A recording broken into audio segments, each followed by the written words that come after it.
Hello, romance lovers. Today I have a story for you called The 20-Day Mouse Biting the Dragon's Tail. Don't forget to support this video with a like and subscribe to the channel so you don't miss new interesting stories. Thank you for watching. A girl in a dress stood in front of a young man who was sitting at a table in a large and representative hall. He asked the visitor if she wanted to die. She answered negatively. Her look was thoughtful and full of fear, but the girl can't go back empty-handed. She kept looking at her interlocutor, this man with glasses and a slightly sad expression. According to rumors, everyone considers him the terrible dragon. The girl stood in a darkened utility room, covering her naked body. In front of her stood a large man with a bald head. He rubbed his chin with his hand in bewilderment. The man was surprised to find that it was not a boy in front of him, as he had thought, but a girl. The damn old man had deceived him with the sale. The unfortunate child suddenly realized that she had been given to this not very pleasant man. The man began to explain. He took her for a boy. That's why he bought her. But even though she was a child, she was still capable of doing physical labor. That was a big mistake. For 10 coins and a baked chicken, the man grabbed the girl by the head. Lustfully noted that if she was not fit for physical labor, then she could be trained to be a maid who would be ready to warm someone else's bed. The unfortunate prisoner felt a wild fear when she heard these words, and the villain continued, "If she gains weight and becomes more feminine, then he will be the first to taste her." And so the girl's years passed until she was 18. In the closet, the girl saw a mouse that grabbed a potato and quickly retreated from the scene of the crime. The maid did not catch it and paid the price. The girl fell to the floor from the blow and broke her face. What disrespect for her. Even now, she is not worth more than that rat. But it is necessary to endure it. It is necessary to remain silent as she usually does. She must not make any sounds. It was important not to let them know that she was a girl. The poor thing held her face, which was beginning to hurt more and more. The bully who had hit her thought he was a boy. He said wearily that he was tired of beating him and suggested that his friend go for a drink somewhere else. Ha! She managed to endure it. The owners called the girl as useless as they had 8 years ago. She is small and thin, unable to do anything as she should. The owner said that the girl can no longer hope for food from them. They are not going to feed her anymore. The evil master hoped that the maid would grow into a normal girl if he waited a little and rudely kicked her out. The now former maid in rags walked down the street, doomed, past people who had their own business. The girl sadly realized that no one needed her like this. Nearby, a man was beating up a little tramp who had dared to steal his wallet. In a panic, he called people for help, but no one responded. How she wanted to leave this city and as far away as possible. The wounds on her leg bled, and the unfortunate woman fell to the ground near a shop with display windows. Behind the glass, she saw beautiful women's dresses. The poor thing was delighted. How lovely these clothes were. But she was too dirty and unhappy for them. She was already losing her strength. How she wanted to disappear somewhere. Where in this world is there a place for her? White doves were flying around her. The girl envied their freedom. She wanted to be with them. She ran after the birds and came across a luxurious palace. The girl had never seen such a house before. The girl stood at the gate and attracted the attention of the guard. He came up and with a menacing look demanded not to approach her. After all, this was the residence of the Count himself, and she had no place here. If she wanted to live, let her leave. The unfortunate woman whispered sadly that she was a virgin. The guard was taken aback by what he heard, and the unfortunate woman continued. She was 18 years old, but she was still untouched. The guard continued to demand that she leave. It got dark outside. The moon came out. The girl continued to talk to the guard, who continued to consider her a boy. The guest assured that she did not care about her life, but it was important to get into the palace. A maid came up to them and addressed the guard, whose name was Holden. Why was he making noise? Was the gatekeeper really incapable of driving away an ordinary child? The man replied that the guest insistently called herself a girl. The maid looked at the girl, whose sad look betrayed all the heavy thoughts and experiences. She confirmed that she was 18 years old and that she really was a girl. In the maid's opinion, she did not look that age. The doorman asked what his colleague was planning to do with this unfortunate woman. She would be perfect for the role. She agreed. Given the current situation, none of this would matter, even if it was a deception. The maid will now do some of her chores, and Holden will take the guest into the house. She warned her colleague, if they are caught, only he will be to blame for what happened. The man is more interested in what ultimately led to this. Nevertheless, Holden called the girl to follow him, and they went. She did not understand what was happening, but she was still allowed inside. Incredible views opened up before her. Is the poor thing really allowed to go to such a beautiful place? She froze for a minute, admiring the luxurious rooms. The doorman, without thinking twice, pushed the girl forward.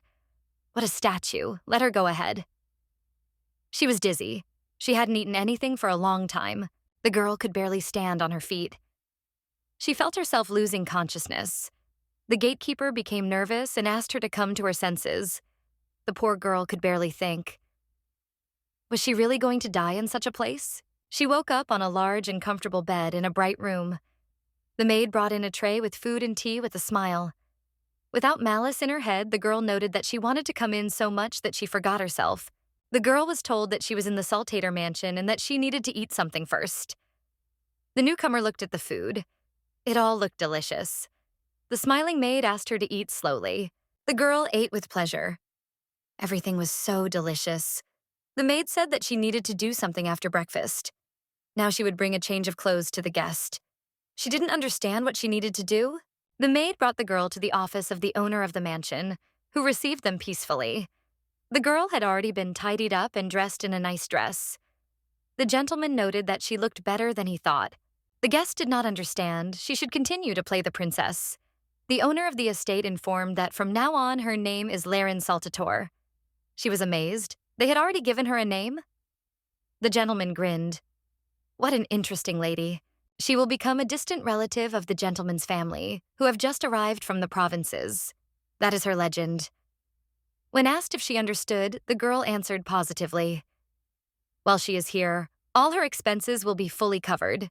The gentleman emphasized that the daughter must also play her role flawlessly. He expected a lot from her. Before the girl could speak, the master called for her training to begin.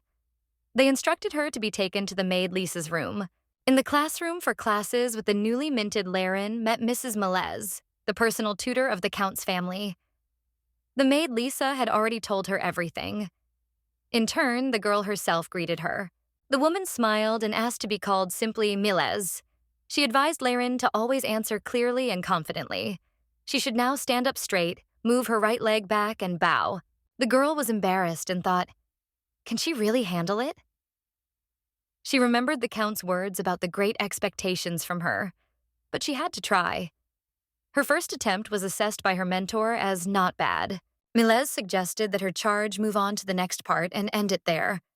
The girl repeated the bow and said that it was an honor for her to meet the missus, and that she was from the Saltator family of the Earl. The teacher was pleased. It was done perfectly. She asked the girl, what should she worry about when meeting important people? She answered, not to talk to them first. It is also important to lower your gaze to avoid eye contact. Melez was satisfied with the lesson and said goodbye until the next lesson. The girl was left alone. Phew, being a lady is harder than she thought. She decided to go and rest in her room. Opening the door, the guest of the house saw a girl unknown to her there. She greeted her, and she was pleased. She had finally arrived. It was the eldest daughter of Count Iris. The older sister noticed that the one who entered the room looked prettier than she thought. Laren was surprised. How beautiful she was. She instantly remembered the need to greet properly. The girl did what Melez had taught her. The older sister already knew everything, but asked, was the guest brought from the slums? And could she guess why she was brought? Iris leaned over and whispered, so that the guest would become a substitute and die instead of her sister. Iris continued to frighten the unfortunate girl. She would be eaten by the terrible dragon himself. The girl thought doomedly that she had expected something like this. In the end, only death awaits her. The older sister noted that she should have heard about this. In Sanctus lives a man with evil eyes and red hair. Iris reported that everyone considers His Majesty a dragon because he looks like one. By imperial decree, nobles are required to give away their daughters as concubines. Soon it turned out that these girls suddenly died. People say that they were killed by the current emperor. If a person inherited dragon blood, then it is not surprising if he feasts on human flesh. The older sister told the girl that she had been chosen to die in place of Iris herself. And now, no matter what the guest said, the sister would pretend not to hear. So go ahead. Let her say whatever she thought. The girl can fight for her life, but the result will not change anyway. Iris herself will not be able to influence this in any way. The poor thing thought, but no one had ever worried about her before. Liren doesn't see anything wrong with dying. If she can help someone so kind, hinting at Eris. After all, she has nothing to regret now that she's wearing such luxurious clothes. Of course, that's why she'll die instead of Eris. She was a nameless mouse, so even though it didn't last long, spending time in the mansion was a real miracle for her. The older sister saw the strange excitement on the girl's face and was surprised. She asked if she really thought she could change anything by making a cute face and voice. Iris let such a sweet child die now?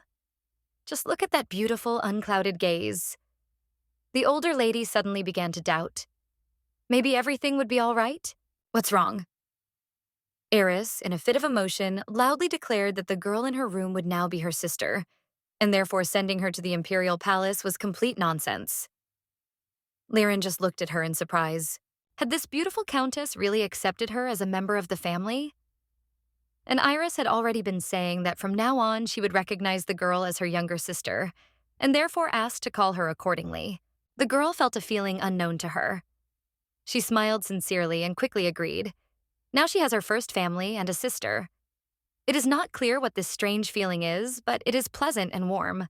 A month later, Eris was screaming and resisting her father's wishes. She demanded that someone other than Liren be sent to the imperial palace. The maids tried to take her away, but the lady resisted. Liren timidly wanted to say something, but her sister condemned her imperiously and decisively. She would die. Soon the girl was riding in a carriage with Nameless. It took 3 days to get to the emperor's palace. The lady instructed her fellow traveler she should not try to escape for the sake of the young mistress. Liren thought that if she really did that, her sister would get into trouble. She remembered that scene in the bedroom. The girl reassured her mentor. She certainly wouldn't run away. After a while, they arrived at the Sanctus Imperial Palace. In the courtyard, the Knight of the Ruler's guard, Icar, was bored, feeling the chill in the street. He saw a carriage approaching. It must be the young lady of the Saltiter family. The arrival of Miss Liren of the Count's family was announced. The hero of the occasion got out of the carriage. Icar saw her and was horrified. The knight declared that this was no place for children.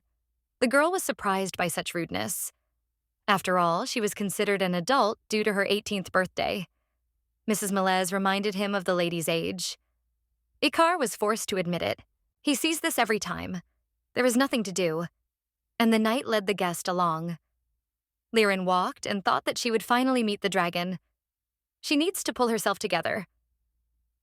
In the room, Icar noticed that there was no one in the harem.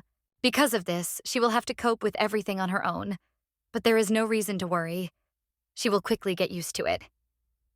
Icar suddenly looked back and declared his desire to know her real name. The girl looked at the knight and said, Liren Saltador. Icar did not lag behind. No, he is about the present.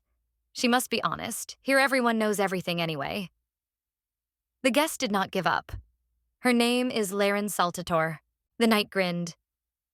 And the girl is quite resilient for a child. But in that case, His Majesty will clearly be more interested this time. The girl heard this title and said, Does that mean she will die there? The companion was a little surprised. He couldn't say for sure, but His Majesty was not some kind of killer. Liren told him about the rumors about the murders of girls in this castle. Icar reassured him. She would be fine for a month if she behaved normally. The unfortunate woman stood like a statue. A month? The knight continued to smile and asked to be called Ika. According to him, Liren was the first lady here who entered the mansion without fear.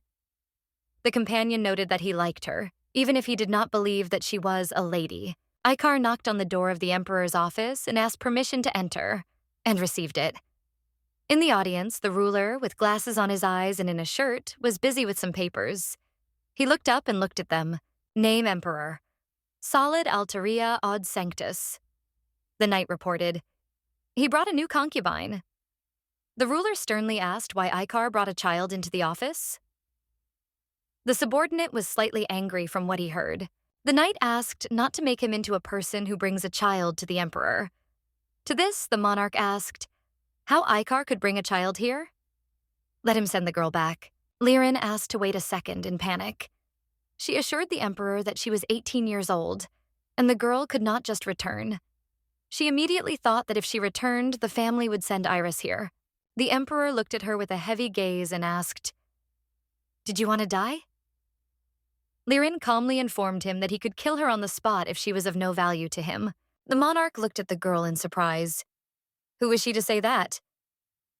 Outraged Icar said that the girl should not be told such things even as a joke. The guard promised to deliver her to the count's house.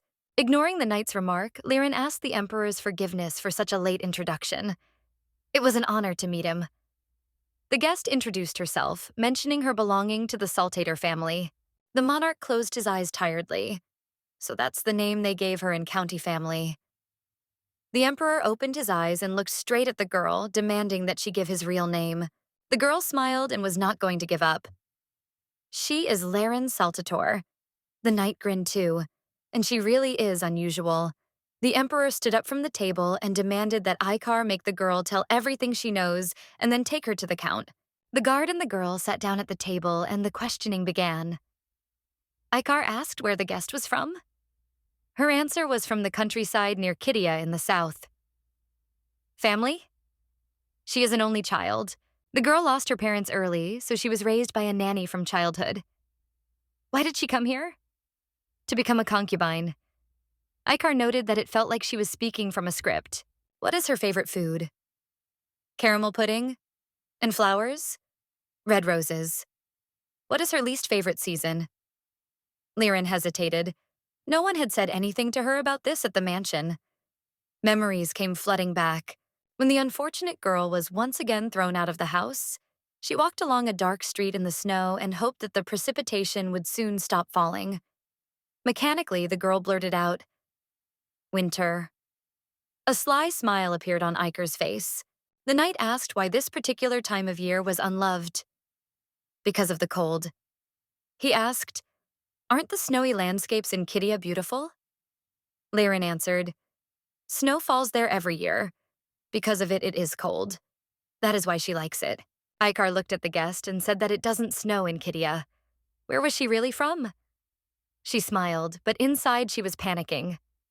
What to do? She repeated again. From a village south of Kydia. The knight angrily slammed his fist on the table. Having calmed down, he demanded that Lirin make coffee. To the guard's delight, the girl said that she had never brewed this drink before. Icar smiled and noted that it was all simple. You just need to top up the coffee every 2 hours. He continued. His Majesty does not drink cold coffee, as the monarch is very picky. Suddenly, a knife flew past Icar and stuck into the wall of the room. He looked at the emperor, who threw the weapon. The knight asked what would happen if it hit. How could a monarch do this to his warrior? Solid Sanctus sternly stated that the guardsmen must always be on guard.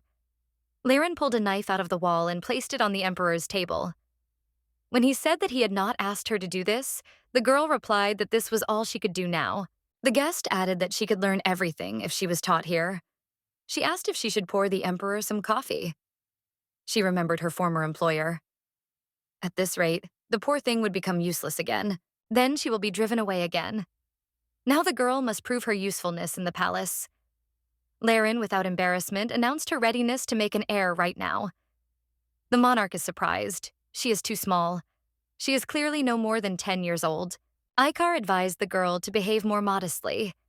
She turned around and replied that she was a charming 18-year-old girl, and therefore there should be no problem. The knight thought about it. Was she sure about that? The emperor looked at the guardsman. Did he really like girls like that? Evening came and the concubine was in her bedroom. She felt hungry. The girl remembered Icar's words about the dining room in the mansion. She went out into the corridor, trying to remember the direction of the dining room. The room was dark, but the moonlight penetrated a little. Lirin thought that everyone was already asleep, but she decided to go anyway. Not knowing the house, she went out into the garden. The area was so big that Lirin was completely lost. She decided that it would be better to go back to the room. Suddenly, the girl's gaze opened to a beautiful view of the imperial garden. How beautiful it was in the light of the lights. She appreciated the incredible view. And the stones? Do they glow too? The girl walked through the night garden. How unusual it was to see something like this at night. She was constantly delighted by the incredible beauty. Suddenly, Laren heard a slightly scary sound. Dogs with huge fangs ran up to her. She realized that she had to run immediately. But where? The poor thing saw a tall tree nearby and rushed towards it. The girl immediately climbed up and sat on a branch. She did not understand why the dogs were in such a place. Was she really going to have to sit here until the morning? Suddenly, she heard a familiar male voice. The emperor himself, dressed in modest attire, approached the tree. He looked reproachfully at the concubine. What was he doing here at this hour? Laren thought. Right now, it was more important to her that she was not wearing a wig. If the monarch realized who she really was, he would kill her on the spot. Laren didn't know what to do. The emperor was the first to start the conversation, asking why she was there. He didn't care if she was from the harem or not, but it was dangerous here at night.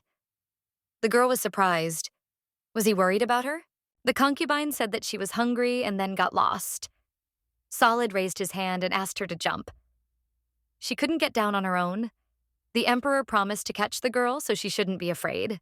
Laren felt afraid, but now she had no other choice. Having caught the unfortunate girl, the monarch smelled blood. He asked if the girl had hurt herself somewhere. She assumed that she had pricked herself while fiddling with her wig, and then she covered her mouth with her hand. She had let it slip about the wig. Had he hurt her? Solid looked at the girl and thought, she doesn't feel the cuts on her legs? How strange. The emperor had advised her not to wear a wig. Laren realized that the autocrat had heard everything. And what now? Would he send her back? And everyone said that her hair color was so ugly. The monarch assured her that no one here would say such a thing. Besides, he liked this shade. Laren was slightly surprised. He liked it? She was happy, even if it was embarrassing. While Solid was carrying her back, he said that dogs walk in the garden at night, so it would be better not to come out here at such a late hour. The girl thanked the emperor, promising not to do it again. She said she could go herself, so His Majesty should let the lady go. Surprisingly, Solid refused. Laren counted. She was so heavy, but... For the first time, she was carried in arms like a princess. The girl remembered her sister's words about how she would be eaten upon arrival at the castle. They were already entering the dining hall. The girl turned to the emperor in amazement. His Majesty is ready to eat her right now? He looked at the concubine as if she was crazy. No, even if he wanted to. She was skin and bones. The girl asked in confusion why they were there then. Solid reminded her of her hunger and placed a plate of food in front of the concubine. While she was eating, the monarch asked if it was tasty. Yes, very tasty. How happy she was that the autocrat himself prepared food for her. Maybe it was all because of the wine. The girl had eaten a lot of tasty food lately, and today she drank wine for the first time. Laren was glad. She felt as if she could tell the Lord anything now. The emperor asked the question. What was the real reason for her arrival here? He suspects that the girl was sent as someone's replacement.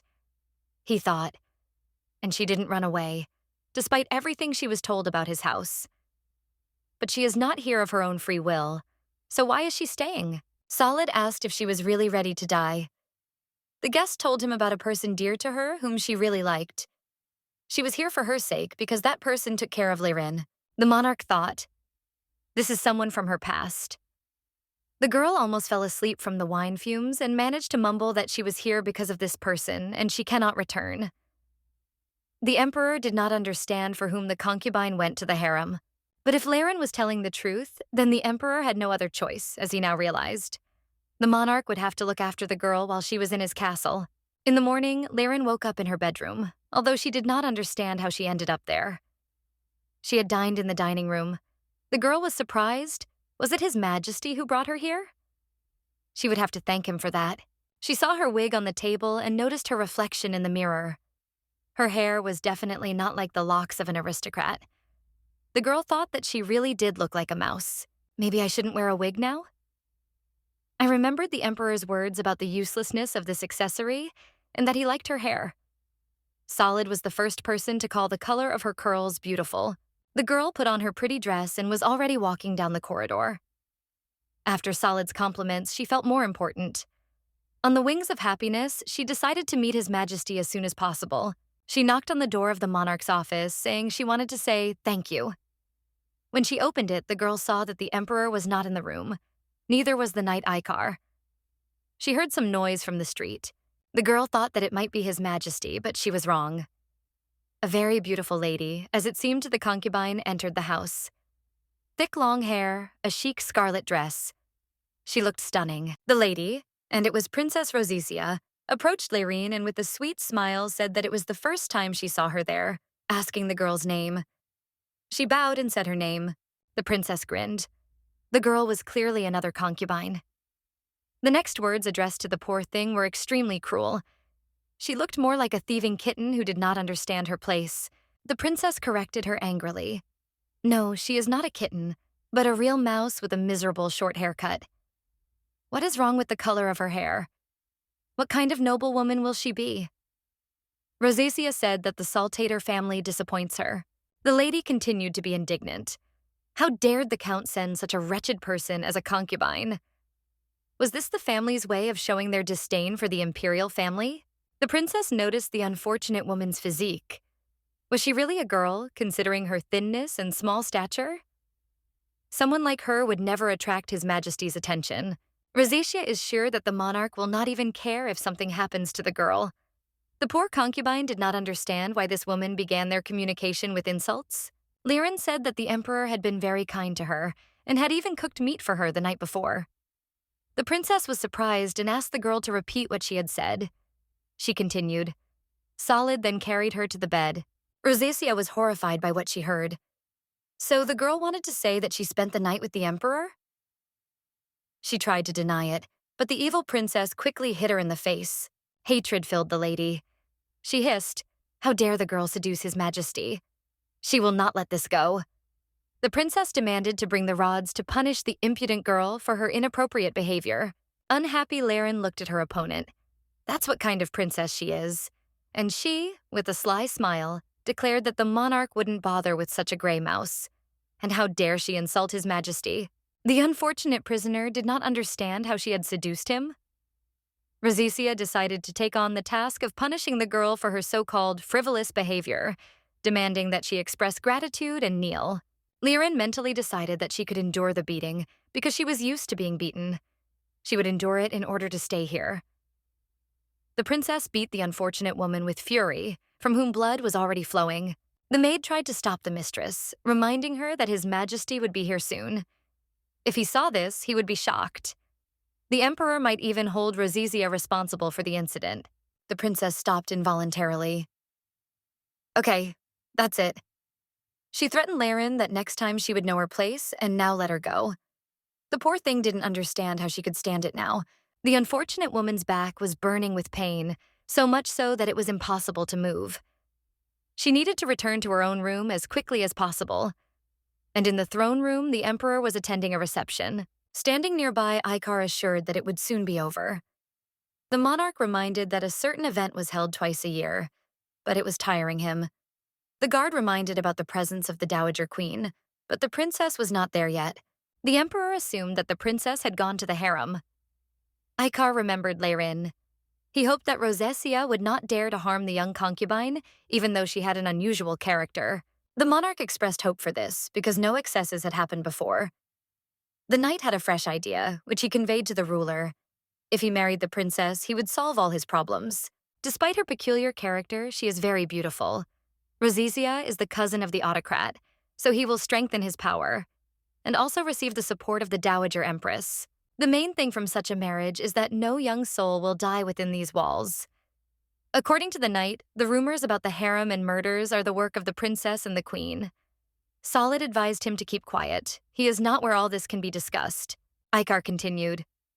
If the emperor makes the princess his shield, then the Dowager Empress will not dare to do anything, and the new concubine will be able to return home safe and sound. The vast Sanctus Empire rules over 5 kingdoms.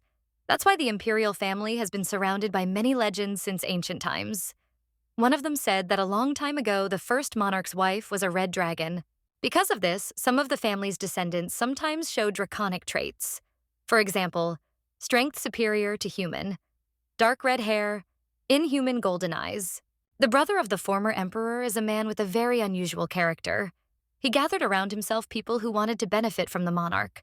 On the other hand, there were those who did not trust the new autocrat. The latter treated him with distrust and disdain, not considering it worthy.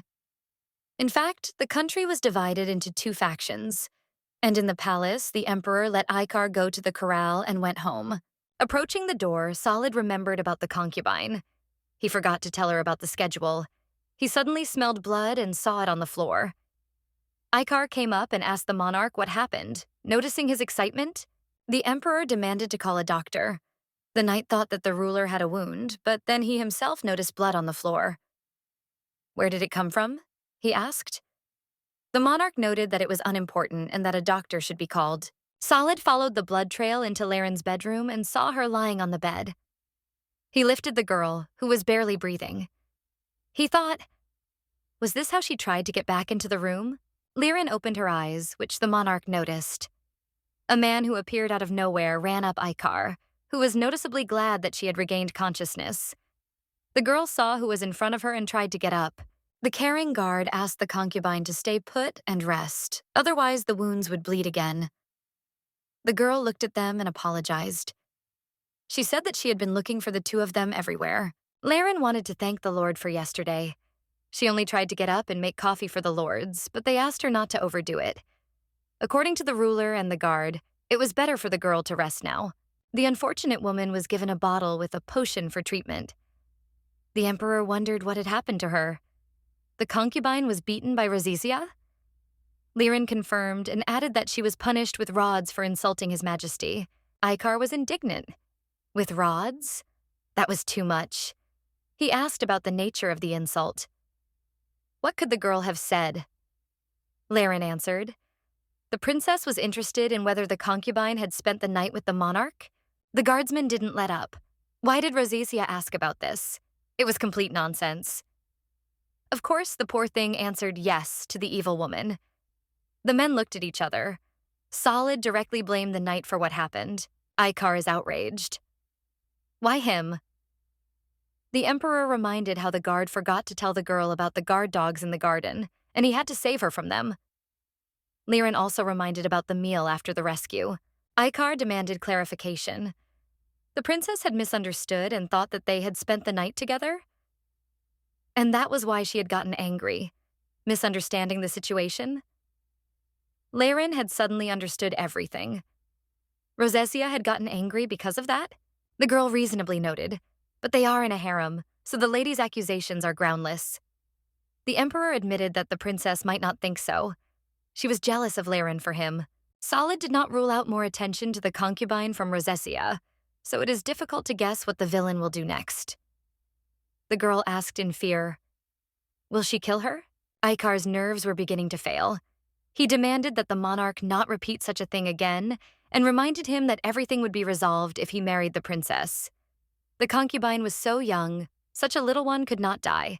The emperor did not understand a little, but the knight repeated, if he ties himself in marriage with Rosacea, then he will save this innocent child. And if he does not want to get involved with the princess, then he must seek help from the Duke of Kyalan. The Duke should be informed that the autocrat's dragon abilities are unstable. The emperor must understand that the young concubine needs the support of other nobles. Solid replied that he had repeatedly said that he did not want to get involved with anyone.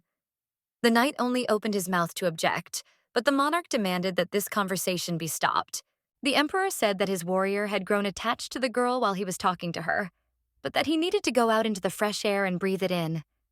He agreed, but asked the ruler to protect the unfortunate girl while she was there. Icar, it is becoming increasingly difficult to watch how very young girls die. They are left alone. Lirin. I noticed that the gentleman and the knight looked from the outside like a parent and child. And in the palace, the princess walked with the ladies in waiting and was indignant that the emperor did not speak to her. Why did he choose this girl? Rosacea is higher in origin and a better woman. The Empress Dowager approached her. She was surprised that the ruler would like such a girl.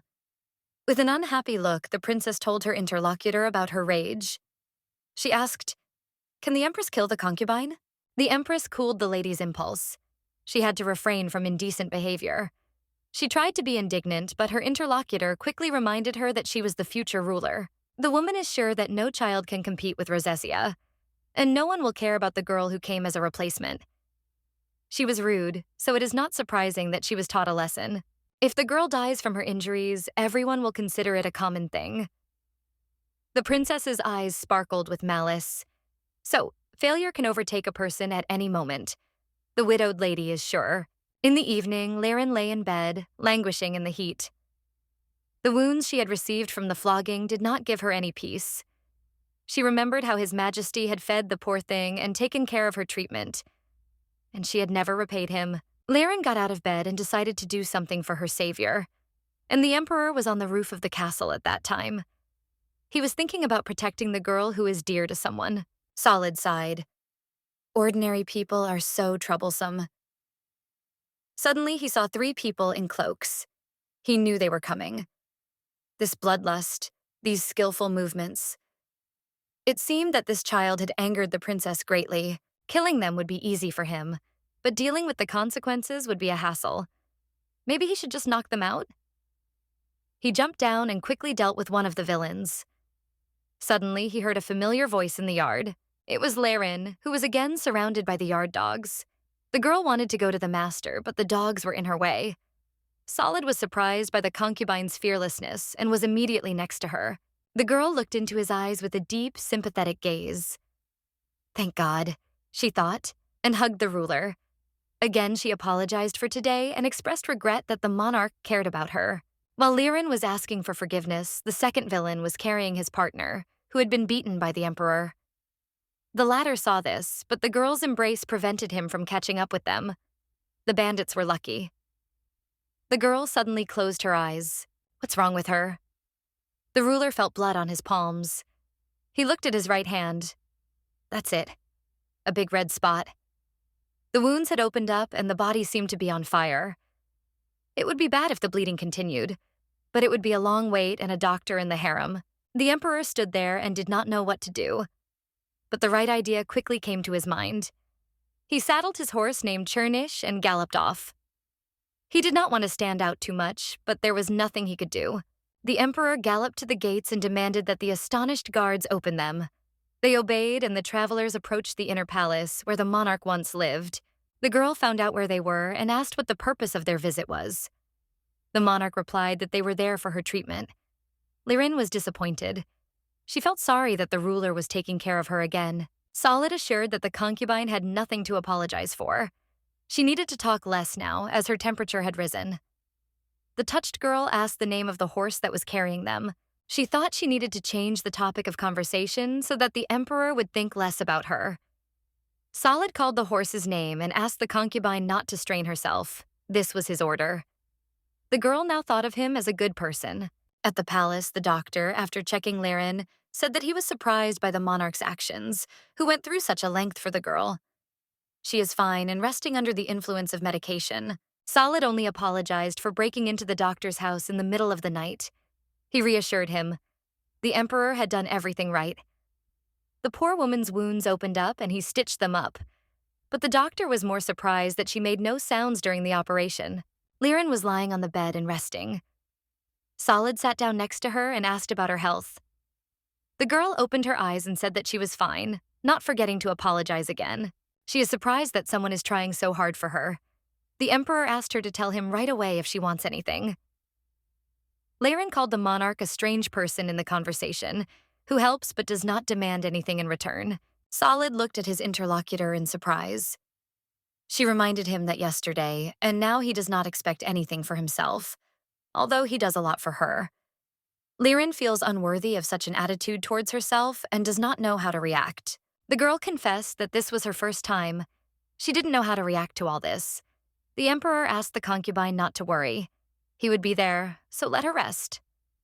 Thoughts about the recent events did not leave her. Liren was used to being treated with disdain.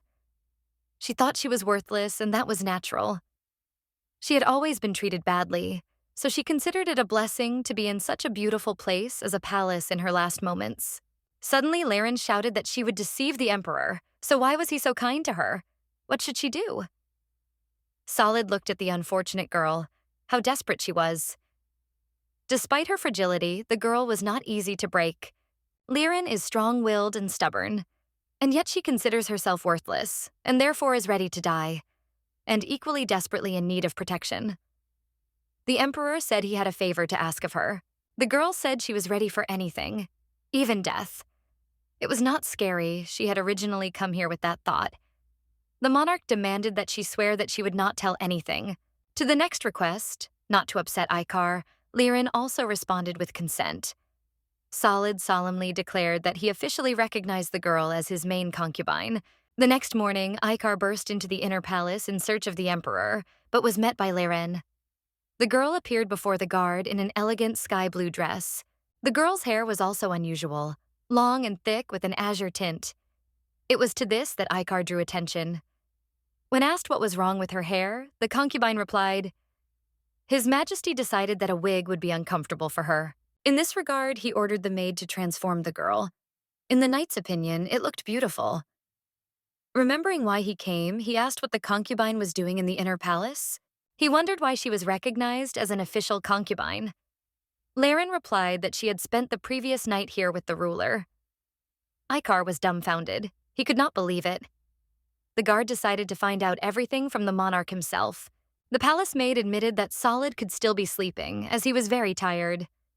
Icar did not believe it, as the emperor usually did not sleep. He entered his room without waiting for an answer as to whether the sovereign would allow him to enter. Solid rightly noted that he should have knocked first. Icar said that he had no doubt that the ruler was awake. He told about the rumors about the monarch spending the night with Liren. After that, he appointed the girl as an official concubine. The emperor is disappointed. Gossip has already spread everywhere.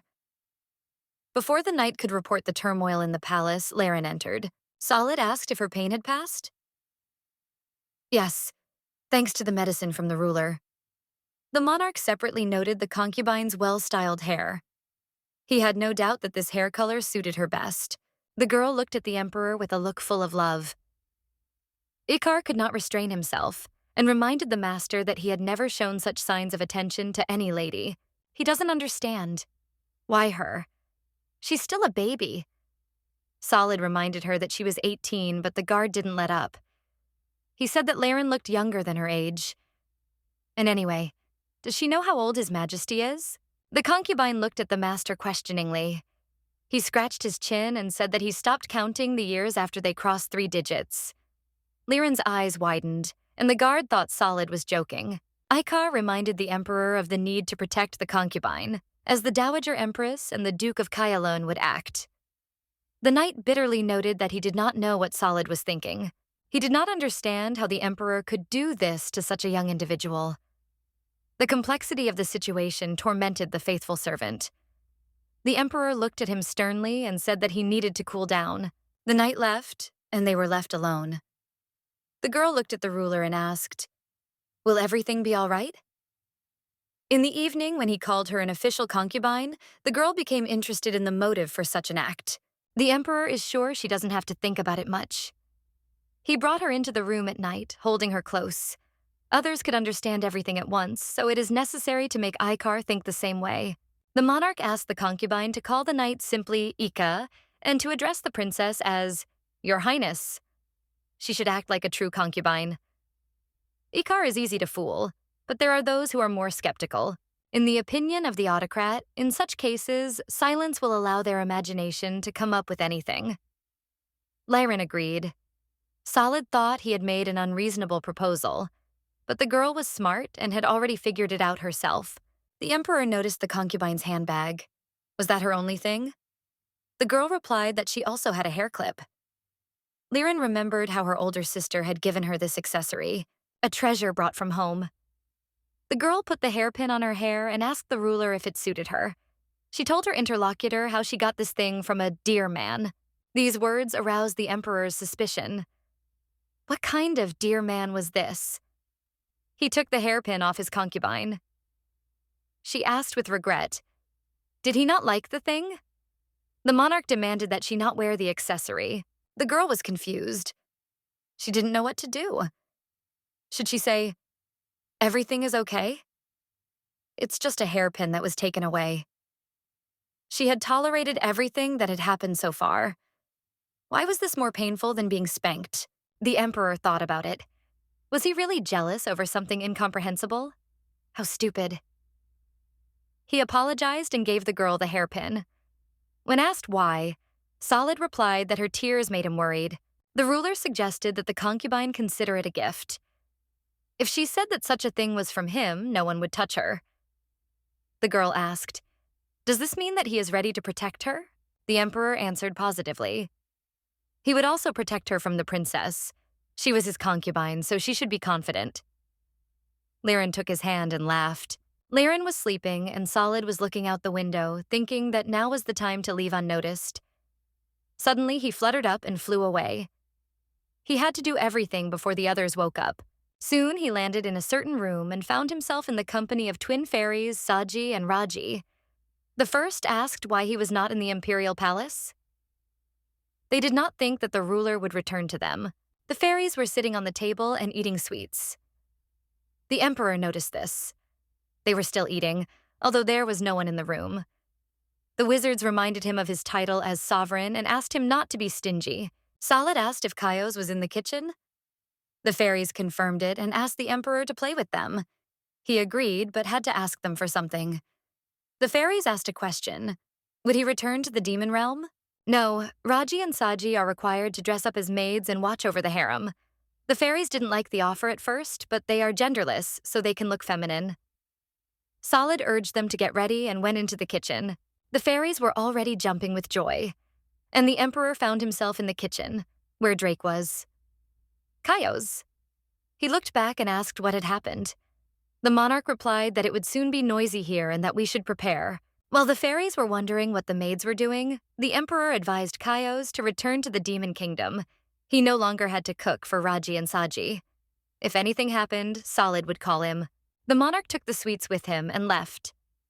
When he entered the bedroom, Lernai was sleeping on the floor. Had something happened to her again? Solid picked her up and laid her on the bed. The monarch remembered how he had not had time for Ika when he was a child. Soon the girl woke up. His Majesty was here? It was so difficult for them to cross paths. In front of the concubine was a basket of sweets that the emperor had taken from Kaios. Had the ruler brought this for her? Just as Liren reached for the basket, fairies suddenly appeared in front of her. According to Saji and Raji, they came to watch over the girl so she could rely on them. The fairies looked at the concubine. She was Liren Saltator? While the surprised girl was wondering who they were, the fairies had a row about their mistress's name. A mouse or Liren. The one who came in put an end to the argument. Solid point. According to him, the girl's name is Liren, and she called herself a mouse until recently. But they can call her whatever they want. The emperor declared that they are her maids who may fool around, but they can be trusted. Having said this, Solid went to the door. When asked where he was, the emperor replied that he would return soon, and that she could eat sweets in the meantime.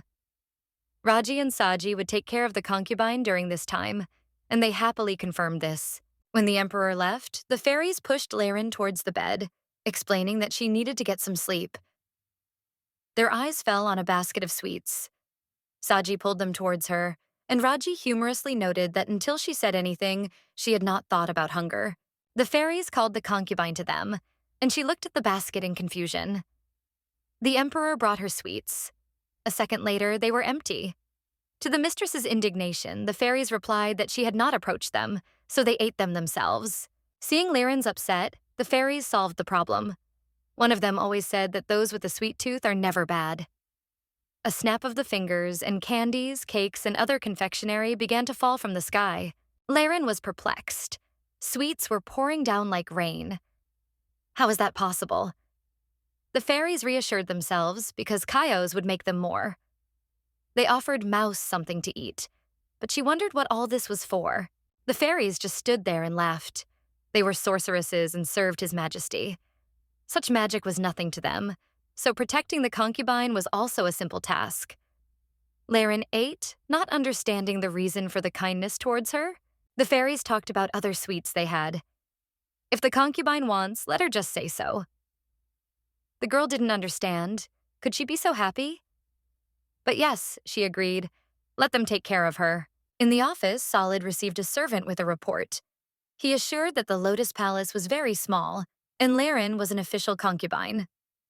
Despite the fact that she was from the Count's family, she should be placed in the Smaragdi Palace. The Emperor rejected this. We must work according to the previous plan. He left the preparations for the Oracle Day to a servant. Solid wants to hold the ceremony quickly, so all the preparations must be completed within a week. The servant was disappointed because a week was very little, but he accepted the order. The ruler understood that if there was a delay, the Dowager Empress would have a chance to intervene. She and the princess valued their dignity. Once Laren gains a stronger position, they will not openly oppose her. Their inaction is alarming, but the main problem is Duke Kyalan. It is unknown what he is planning. And Solid must maintain his imperial authority by maintaining neutrality between the Duke and the Empress. How long must he endure this situation? The Emperor felt unusually tired. Solid entered Liren's room and saw sweets scattered all over the bed and Saji and Raji nearby. The fairies happily called it a concubine's breakfast. The monarch strictly demanded not to eat sweets and cakes in such a place. The fairies did not remain silent, remembering their duties. If Laren wants to eat sweets here, then so be it. And His Majesty, in their opinion, is behaving meanly. They reminded him of his request to take care of her. The Emperor wearily clutched his head. He was glad they got along, but he hadn't said she couldn't eat, but humans couldn't live on sweets alone. The fairy asked what the concubine usually ate. She timidly mentioned rye bread, which puzzled the sorceress. Only that? But what about meat? Laren modestly noted that she had only recently begun to eat a little of it. The fairies are surprised. No sweets and a little meat?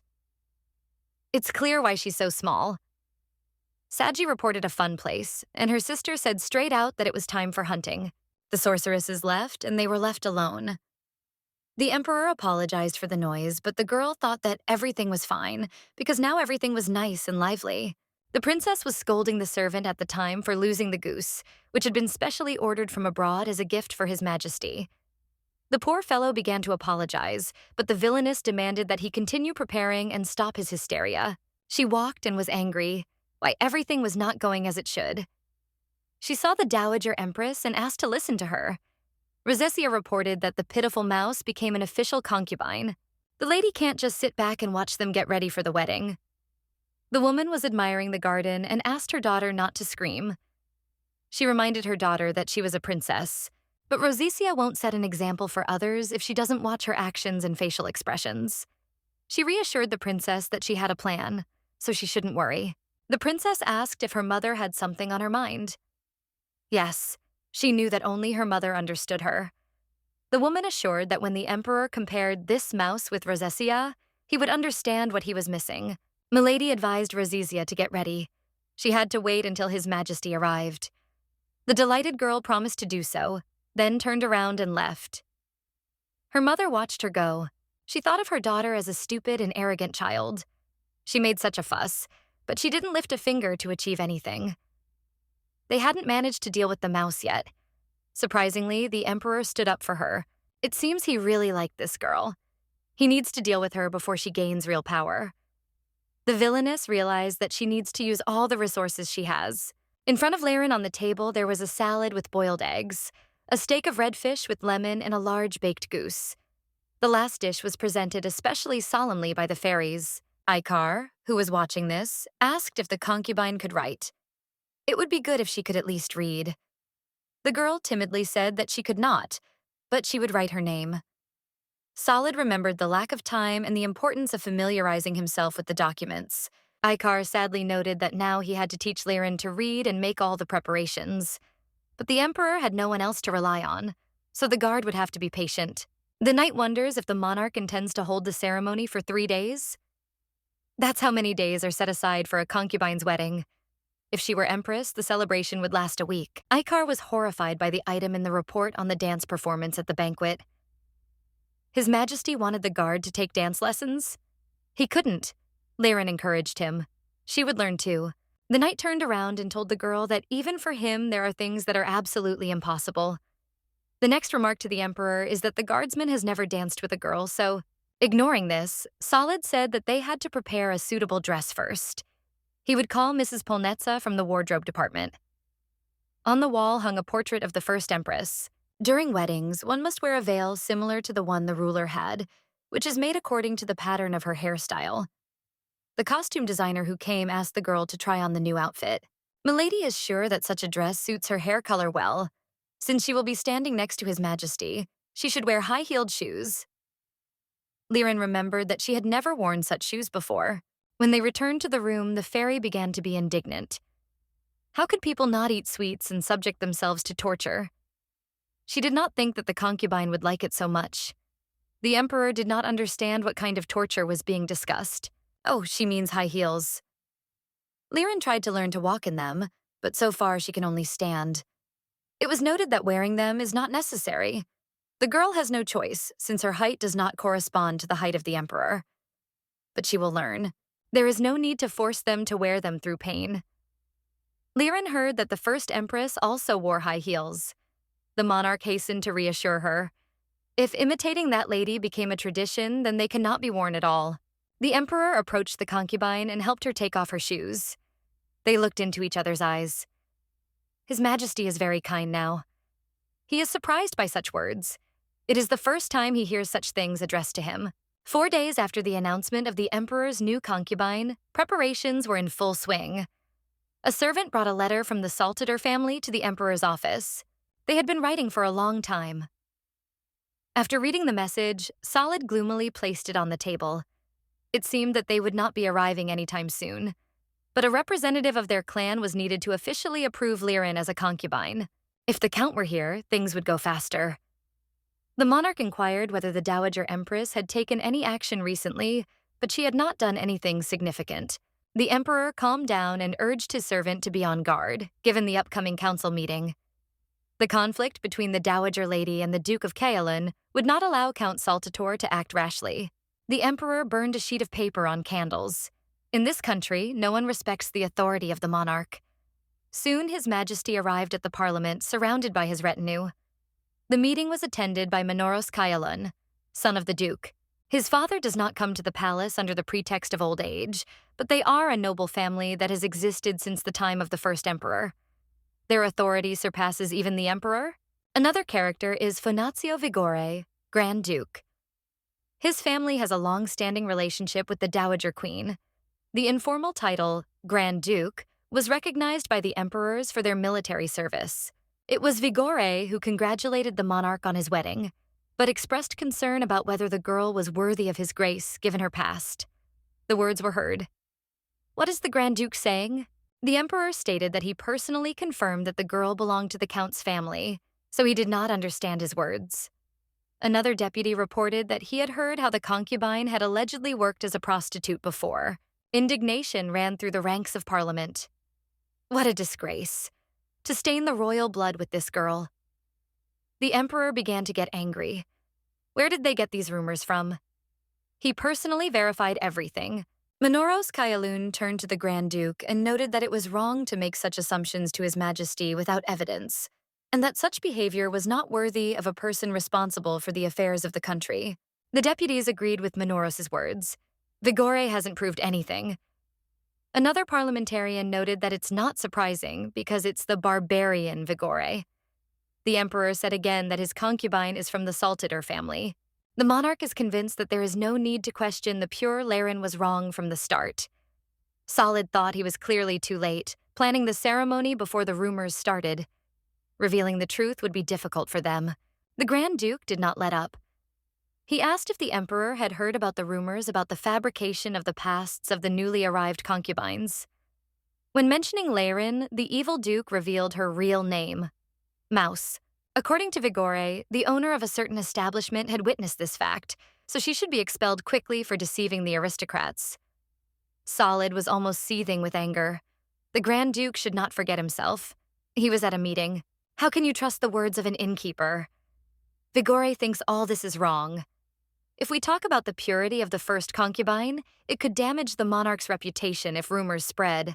The Duke demanded that the girl be tested for purity to prevent such misfortunes. The Emperor's eyes were filled with the dragon fire of hatred. And what would Vigor do if he refused? With a frightened face, Finazio said that he was only worried about His Majesty's bloodline. In a fit of anger, Solid regretted that he could not tear everyone present into small pieces. The Dowager Empress entered the hall and asked for forgiveness for interrupting the meeting. She understands that her interference in state affairs is unacceptable, but she cannot accept it. If all that is said here is true, it may harm the legitimacy of the imperial family. If a fair trial is held, the servants and the people will calm down. And if the celebration is soon, then the trial should be scheduled for tomorrow at noon. Solid didn't understand why so soon. The lady's eyes flashed. Tomorrow would be too late. If the monarch didn't mind, the investigation could be opened today. The Emperor didn't know how she had prepared for everything? Gritting his teeth, Solid scheduled the trial for the following day's lunch. Leaving the parliament, he mounted his horse and rode quickly to the lake in the Forbidden Forest. It was the only thing he had left now. Chios to come out. The waves began to sway and a dragon appeared from the river. He asked why he had been summoned so soon. He could help the Emperor with something. Solid won't make it on horseback, and the dragon's wingspan will allow him to cover the necessary distance in a night. He needs Count Saltator's testimony for the trial. Chios must fly to the aristocrat and bring him here. It must be done, even if he is against it. Solid is sure he will persuade him. The dragon flapped its wings, rose into the air, and flew away. "Be careful," was all the Emperor managed to whisper. Even if he ordered the Count to be brought in by force, he knows that Saltator won't be able to come here without making a fuss. But if Laren can't defend himself well at the trial... In the office, Icar was indignant about the purity trial of Laren. He did not understand why everyone was so upset about a simple wedding.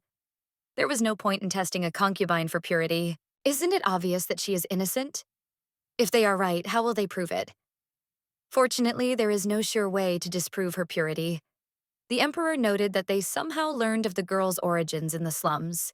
The knight wonders what Solid was thinking when he decided to make a concubine into a de facto empress. Usually it is a princess or an aristocrat. Count Saltator can vouch for her. Even if evidence does appear, it can simply be dismissed. Simply by saying that the witness they bring is lying. The Emperor said that he has sent someone for the Count. They should arrive by tomorrow morning. This was a relief to the knight, as the celebration could still proceed without problems. The monarch was worried that Saltator would not give his testimony. At that time, the fairies were teaching the concubine the science of writing. One of the letters Laren wrote looked like a cat with its tail cut off. Raji and Saji started to fool around out of habit, but the concubine stopped them. She wanted to know how to spell chocolate. The fairies are glad that they have such a talent. Icar indignantly tore out the sheet where the girls were writing. He is outraged by their teaching. What other macaroni, financier, chocolate, and apple pie? The guard shouted about the uselessness of such training, but the fairies entered the argument. They do not understand how sweets cannot be important? Icar does not need this. Fairies are obliged to do their task correctly. He showed the marriage contract. If Laren does not read it, the training is pointless. The sorceresses thought, there is nothing about confectionery in this document. Do they want Saji and Raji to teach the girl something boring? The fairies remembered that the knight had been more cheerful before. This surprised him. Now he became sad. The guardsman's head ached from talking to them. There was no point in arguing further. Laren wants to be useful to His Highness, so she must learn to read the text before the wedding ceremony. Icar praised her, but it was a pity that they had to waste time on it. The fairies cannot refuse the concubine a solution to the problem. They are ready, since she herself asks, to teach her to read. Icar did not accept the sorceresses, and a dispute with an exchange of accusations arose between them again. The Emperor looked at what was happening and thought how everyone was trying and all the preparations for the wedding were in full swing. The problem was in court, and the Count had already refused to come once. He had to tell the dragon to capture his only daughter if he resisted. But it was too late. He had to wait and watch everything. The Emperor looked out the window. It was getting light. And what if the monarch does not have time to convince the Count? Otherwise, he will have to threaten. If Laren does not prove her purity, she will be executed. This method is called the protection of imperial lineage and honor, and the enemies will want to make an example out of this. The Emperor is afraid that he will not be able to help her escape. And if Chaos is late solid and may not keep the promise given to the knight, the Emperor thought about taking Laren to the Forbidden Forest, where she would be safe with the fairies. The girl woke up and saw the ruler next to her. She asked if he was still awake. Looking out the window, Solid asked, "Does the concubine still want to die?" Liren fervently declared her intention to stay by his side. According to the monarch, if the count does not arrive in time, she will have to flee from here. The girl didn't understand why she had to run. The Emperor's answer was stern, so that she wouldn't be killed. Liren reminded her. She was preparing for death when she crossed the threshold of the castle. If she ran away, something would happen to the ruler. Solid was surprised. Was she lying when she said she didn't want to die? No, but it's the only option for today. The Emperor still demanded that the concubine run away. Liren looked at him with a deep gaze. It is true that she is here for the sake of her dear man, but she does not wish to run away because of her own mistake. The concubine intends to protect His Highness. The Emperor is surprised. She worries about herself outside the palace. Solid is ready to give her enough money to live on if the girl leaves here. Liren does not consider finances important now. If she had received it, she would not know what to spend it on. She likes the food and bed here, but the girl can live without it. If the count is late, the concubine can justify herself in court. For now, she wants to be here with everyone. The Emperor? Are you talking about Saji and Raji? Yes, the girl likes them, but she likes the Emperor much more. She is glad that he needs her and gave her a certain role in all this. The girl took her beloved's hand and reminded him that she was his official concubine. Solid looked at her. She was clearly fearless. He thought that he could not compare with her determination. The Emperor agreed with the girl's arguments, which made her very happy. The sun rose, but the dragon and the count did not appear on the horizon. And the trial of the accused Laren began in court. Saltator for purity. Finazio rose from his seat vigore and accused His Majesty's concubine of deceit. The Grand Duke learned that her real name was not Laren Saltator. She didn't have a real name because everyone always called her Mouse. The Duke accused the unfortunate woman of prostitution in one of the slum eateries, but she deceived everyone, pretending to be a noble lady, and became a concubine. This is a serious crime that defiles the future of the imperial bloodline. Vigor demanded the strictest punishment for the culprit. Before the trial, Icar sternly admonished the concubine. The guard said that she should deny everything at the trial, speak slowly and calmly. The audience could understand everything, so she didn't have to rant. The knight wondered, what else was there? The fairy asked if he was too worried. Icar didn't know how he could not worry if Laren was executed if he lost. He pointed out to everyone the absence of the count. He never showed up. The concubine looked at him kindly. Everything was fine. He shouldn't worry. The girl was reminded that she had to prove her aristocracy herself. If her comrades were at the trial, her chances of winning would be greatly reduced. Icar is outraged. How long will the Dowager Empress torture them? He turns to the Emperor, who tells him that he has already asked Laren to escape. Solid asks the sorceresses to take Laren and flee to the Forbidden Forest, if they are defeated. The fairies happily accepted the order, but one of them must become the bait that the others will chase.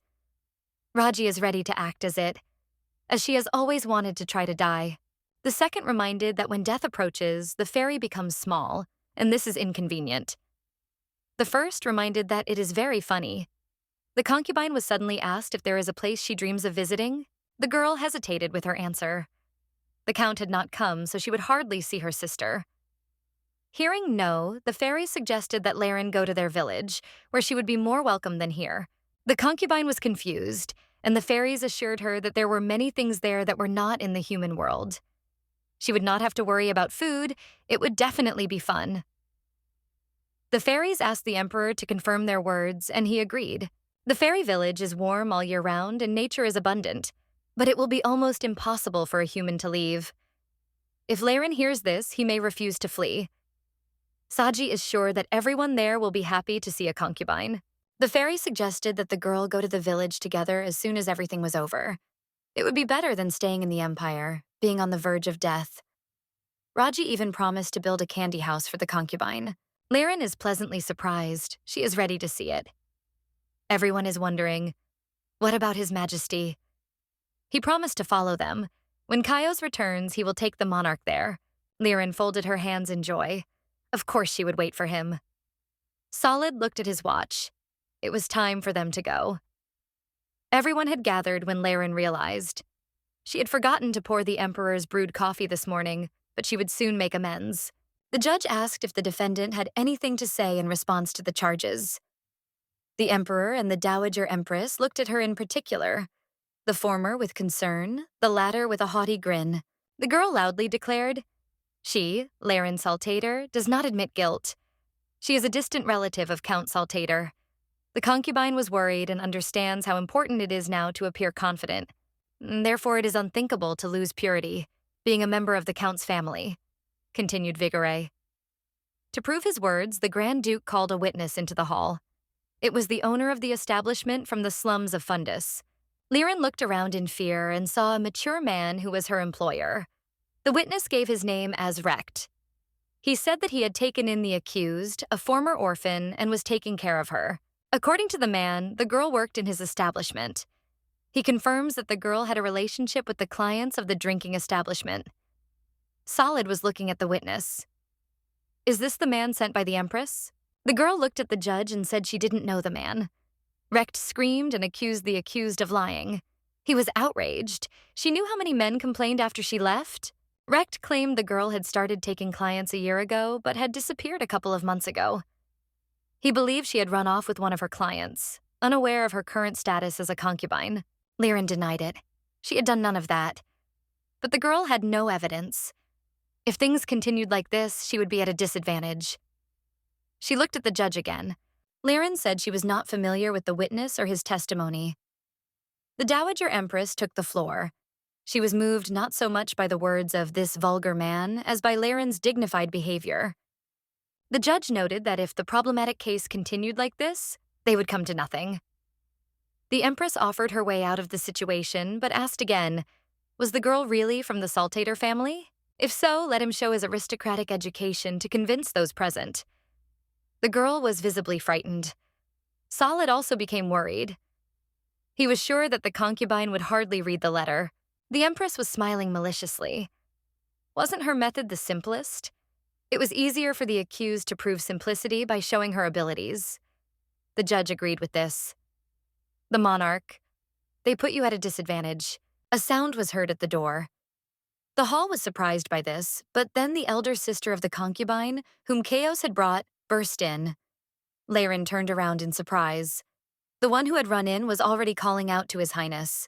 Liren asked in surprise what her sister was doing here. The hall became noisy. Shouts were heard. Who is this girl? The Emperor thought Kaios had brought her. The sister bowed aristocratically and apologized for intruding into the court without permission. She introduced herself as the eldest daughter of Count Saltator, Heiress Saltator. The lady also greets the guardian of the 5 kingdoms and the heir to the line of the pure-blooded Empress. As the eldest daughter of the Count, she did not ignore the situation that would affect the prestige of her family, and therefore made such a mistake. Heiress asks the court to forgive Liren's actions. The Empress looked angrily at the guest. How did she end up here? Heiress asked the judge to allow her to act as a witness, Liren. The arbitrator did not object. The girl agreed that her sister had introduced herself in the palace as her relative, but Liren was her half-sister, the daughter of the Count's concubine. Recht shouted, claiming that the accused was his worker. Heiress looked at him. It was contemptuous to speak of a noble lady like that. The bold aristocrat asked, the witness is lying frugally. Did he really take a bribe? Although there is hardly any point in asking. Earlier, the Count's maid gave him gold so that he would keep silent about the existence of the one called Mouse. Otherwise, he would be in danger of death. The man was amazed at such a large amount of money. Of course, he would keep everything a secret. Heiress knew about it, but she did not live to speak in court. Apparently, Recht got even more money from the Dowager Empress. But even if so, no one would believe such a person. The Duke was angry. Hadn't the Count remained neutral? The Empress hadn't told him about it. Vigore asked why Miss Saltator had suddenly decided to reclassify Laren from a distant relative to the daughter of a concubine. The judge noted that no matter who said it, it was hard to believe. Eris has solid evidence. The room began to buzz. What is she talking about? The sister suggested looking at Laren's hair. Those in the know will understand everything then. The lady also drew attention to the bejeweled hairpin in the girl's hair. Eris explained that it was the Celas Mariposa, a family heirloom. The emperor was amazed. Did Miss really give the Laren hairpin? Eris suggested calling an appraiser if anyone had any doubts. The lady swears on her name and honor that this is the original. The persons present in the hall agree that before them is the real specimen. The Duke of Vigore intervened again. Why is the pin in the hands of the concubine and not in the hands of the one who has more rights to it? Eris reacted quickly. Now the Saltator family has no heir, so she has more rights, but she knows the fate of the past ladies who came here as concubines. So her half-sister Laren was sent here in her place. The concubine's daughter could not live in the main house, and the count was heartbroken at the sight of the daughter he had raised as a relative in the village. In the end, it all came down to sending her here as a concubine. How could her father not feel sorry for her? It wasn't enough for the older sister, but she gave Laren the jewelry as proof. The count was sure that this hairpin would eventually return to the house.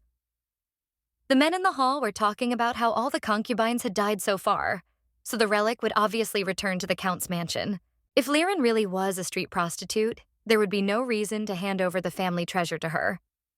These words did not please the Grand Duke and the witness at all. Eris cried out that this statement was proof that Laren belonged to their family.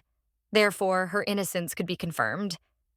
The emperor found the lady's testimony more impressive than expected. Vigore did not give up. He suggested calling a jewel appraiser. The Dowager Empress rose from her seat and declared that she had heard of the Count's daughter as a wise girl beyond her years. But her testimony at the trial exceeded all the Queen's expectations. The people in the courtroom applauded. Solid stood up and loudly said that no one would doubt the authenticity of Laren's purity and identity. Saltator. And this is where the trial can end. He ordered the owner of the establishment to have his tongue cut out and sent into exile for giving false testimony. The villain fell to the floor in surprise and fear. In the corridor, the concubine hugged the emperor. She was happy about her victory, which she told him. She introduced him to her sister, thanks to whom everything worked out. Eris confirmed. That's right. She is happy about the positive outcome. Eris suddenly sat down on the floor. Laren ran to her in a panic. What happened? The lady tiredly noted that everything was fine. She needed to rest, and everything would get better. Apparently, Miss was seasick. Kaios humbly apologized and took the blame for it. The girl asked the fairies to help her sister get to the room, but Iker came up. He offered his hand and offered to take the lady to the reception room. Their gaze at each other seemed to say that they were people who loved each other.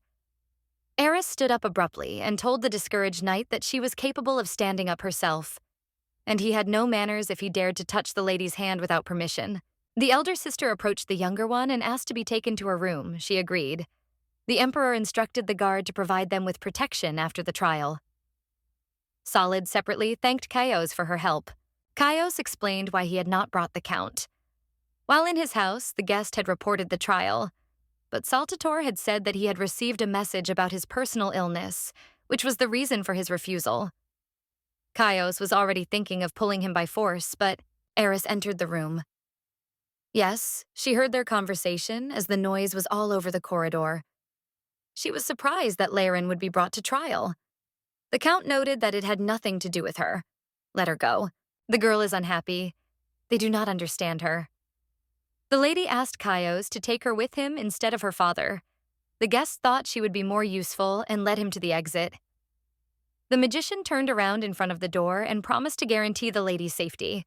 On the street, the boy turned into a dragon and they flew away, halfway to the carriage. In a conversation with the emperor, Kaios called the countess smart and she could be useful in life. The emperor agreed, but they needed to talk first. In the bedroom, Eris settled down on the high bed. Laren wondered if the comforts were to her liking. Perhaps she should bring something to drink or eat. The older sister reassured the younger one. She was fine. Just let her be there. Eris looked at her hair. It had grown and she had become prettier. The girls hugged. Liren had become more beautiful, Eris said. The ruler's concubine almost blushed. She was pleased, but her sister was still prettier. Miss Saltator looked at the girl. She was obviously treated well. She even laughed so naturally. But rumors? Eris asked. Is the Emperor kind to her? Yes.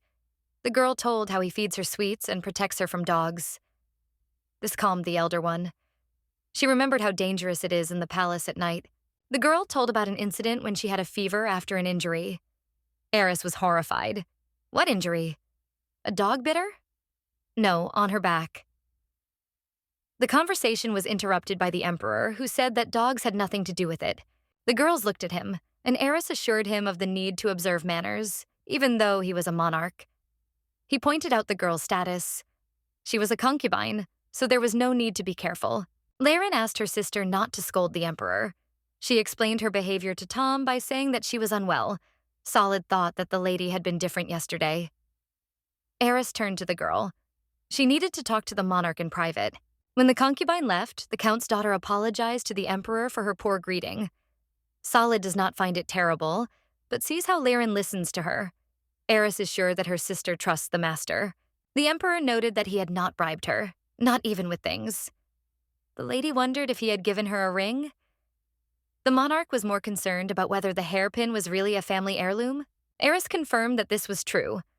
The ruler was surprised because such things were not given even to a half-sister. The lady smiled slightly. He was right. Angelus Mariposa was her property, which she did not want to give to anyone.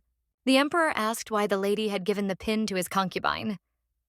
In response to the love shown, because the girl responds with sincerity and purity of soul, but she doesn't want anything for herself. It was the first time she had seen such a child, although they had spent little time together. The lady had given her Telas Mariposa as a token of trust from the mistress of Saltator County. Now, Eris needs to pay a lot of attention to the child, so that the next head of the family will inherit the family heirloom. That is why the lady gave the girl the hairpin. The problem is that it did not prevent Liren from being sent to the palace. Eris regrets that the conversation has dragged on. Taking this opportunity, she wants to ask the Emperor something. She does not understand his actions. He is not friendly with either Duke Kaelin or the Empress. It is as if he is not interested in power. The lady thinks the Emperor wants to be alone and free from the power struggle that reigns in the palace. She even thinks he intends to leave the palace. Solid listened to this and became sure the girl is clearly perceptive. An ordinary girl could give birth to an heir to the monarch, and if the child became a prince, her family would gain absolute reality. And who would now think that the Emperor wants to renounce the throne? Eris wonders how His Majesty is going to govern the country, keeping the balance of power. If only he had married an aristocrat, for example, Princess Rosesia. He didn't do that, so he is not indifferent to the rumors of concubine murders. He wanted to leave the palace. How did it happen that the Emperor accepts a concubine as a family member? Liren is fine here, and Eris is happy about it. All this is temporary, despite the victory in court against the Empress. They can smile with thoughts of what awaits the child in the future. Eris is sure that not only the Queen has put her evil hand. What does the Emperor plan to do with her? He answered that he did not want to have any more victims. The lady asked again, was it necessary for the noble ladies who came to the place of the hostages to die first? Yes, is the answer from the Emperor. He has something in mind, but he will not share it.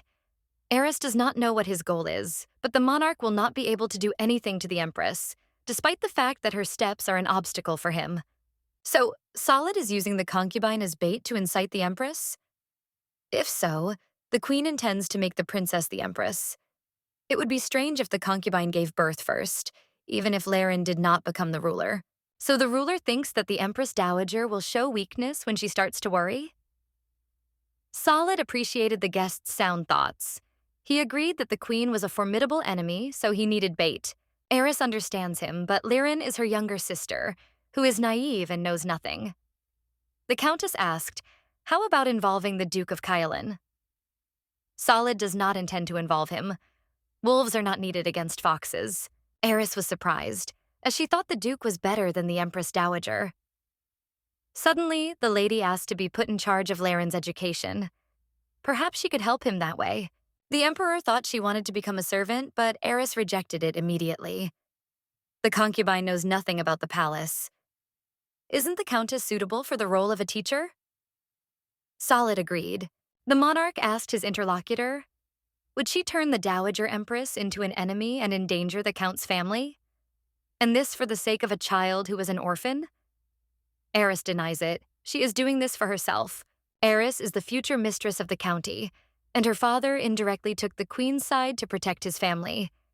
It is important to choose someone to warn the family. This is the empress, Kyalun or the emperor. Solid asked the question. Eris chooses a chance close to gambling? Lady, maybe so, but Liren has the last name Saltitter, so they are halfway there. If Eris remains neutral or sides with the empress, he will not know what will happen in this world. This could be dangerous for the person responsible for the count's family. And if Eris appears in the palace not as the head of the count's family, it will look like the capricious behavior of a noble lady. The lady is sure that the empress will see in her only a cute child. The queen will think that Eris's father has taken a neutral, almost allied position. The lady is sure that she will cope with her then. The emperor thought about it, and she came at the right time. The girl added that her actions this time would not lead to hostile relations between the count and the ruler. He, of course, agreed. Heading to the door, Solid asked the lady to help Liren with the wedding. Eris bowed and let the monarch rely on her in this matter. He entrusted the preparations to Ikar, but he is not coping. The lady clarified. Is this the knight who gave her his hand? It was him. The emperor asked why she was so cold to him. Eris hesitated but answered. He was too handsome. And she was upset that such a handsome man was her sister's rival. Solid noticed that his guard was a man. Eris had heard rumors about their previous relationship. Hadn't she? He wasn't interested in the concubine and was always with him. The lady also pointed out that Ikar did not hesitate at all when he saw the monarch, even though he was a knight. Are they related? Instead of answering, the monarch asked the lady to be friendly with the knight since he had raised him. Eris said nothing to the departed gentleman. How tired she was. She lay down on the sofa and thought that she should see Liren, and it was good that she left home. In the future, she would clearly have a lot of fun. The Ananipsi Desert, the Calamari Canyon, and other places. There are several territories in this world called the Demon Realms. They are inhabited by creatures that were previously considered mythical. Fairies, dragons, and spirits. The imperial symbol is the Soledad mountain range, which is also a place of demons. Its ruler is the Red Dragon, the first empress. The guardian dragon left this world, becoming just a memory. In the palace, the maids were preparing everything for the wedding, eagerly awaiting it. They noticed the music coming from His Majesty's residence. One of the maids believes that the ruler will dance. Solid told Liren about a court dance that is performed in triple time. The girl did not understand, but the monarch reassured her that it would be easier in practice. They began to rehearse, but Liren became worried. She was afraid that she would not be able to dance beautifully. The emperor demanded that she put her left hand on him so that she could reach him during the dance. The one who came up, Eris, held the papers in her hands. The celebration on the eve of the wedding, the dinner party in honor of the debut. And so it was cut short enough because of the concubine's condition. The dancers and the Ikar looked at the countess with bewilderment, and so many more events. Eris is sure that it is impossible to avoid everything, since her sister is an official concubine. If she does not learn to dance... Liren fell to her knees, almost crying. She had never even danced. Eris noted that dancing was the basis of social life, but the girl had nothing to worry about, as she would be there. When the emperor asked about a ceremony without dancing, the countess answered negatively. According to Eris, Liren is the emperor's concubine, and the queen and other ladies will definitely start making fun of her when they find out that the main character of the festival doesn't dance. One dance will be enough. Solid sighed with relief. They began rehearsing again. Liren felt uncomfortable because of her high heels. She was nervous because she could not see His Majesty's face. The emperor saw her paleness and suggested that she take a rest. The girl reassured the monarch that she was fine, promising to try her best. She thought that if the emperor cared about her so much, then she should do everything possible as a token of gratitude. She needs to raise her head now, look forward, and straighten her back. Solid looked at his partner. She was clearly overdoing it. but Liren managed and received praise from the gentleman. He suggested stopping the rehearsal for now. The girl hesitated after hearing the compliment, but Solid was persistent. She was already dancing beautifully. Liren was delighted, although she had not been able to do anything until recently. And now she had done something worthwhile. Eris reminded her sister to take a bath and took her out of the room. As she was taking her bath, the maids explained that the water contained jasmine and lily roots that tone the skin. Another useful ingredient is orange oil. The maids massaged the girl's skin with a honey scrub and applied rose-scented oil, and then washed her hair with bergamot water. The procedures were over and Liren felt hungry. The fairies were right there with trays of sweets. The girl sincerely thanked Sadie and Raji, offering to eat together. Observer Solid noted how the concubine patiently learned new things. It must be difficult and unusual. Eris came and brought the answer from the county. She thanked Chaos. It was thanks to him that the Countess received permission to stay in the palace and her luggage. She thought it would take longer. After all, this is the first time the lady has collaborated with Drake. Chaos. The average person would never see him like this, so it came as a surprise. Eris thought hard, remembering the story of the first Empress's guardian dragon.